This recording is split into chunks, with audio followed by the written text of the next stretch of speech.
ખેડૂત મિત્રો, આ છે મારી મગફળી ગિરનાર 4નો પ્લોટિંગ, જે તમે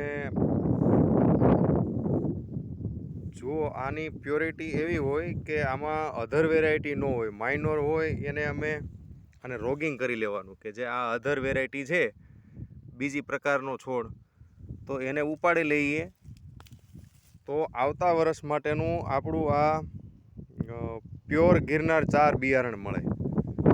આપણે જે માર્કેટમાંથી લઈને વાવેતર કરીએ છીએ એ માર્કેટ યાર્ડનો માલ કહેવાય, બિયારણ નહીં.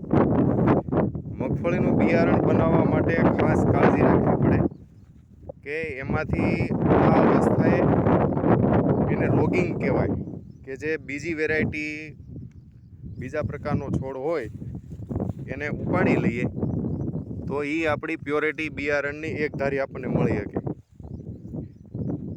એના શું ફાયદા છે એ તમને જણાવું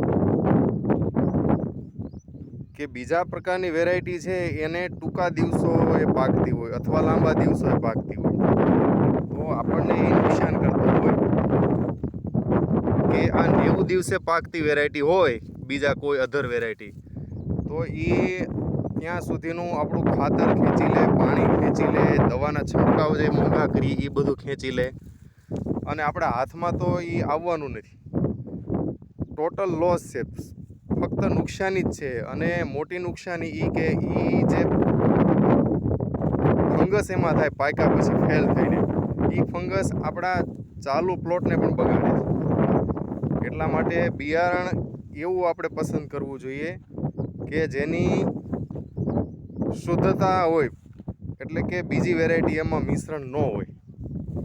એના માટે આ રોગિંગ કરવું ફરજિયાત છે, તો જ તમને આવતા વર્ષે સારી ક્વોલિટીનું બિયારણ મળી શકે.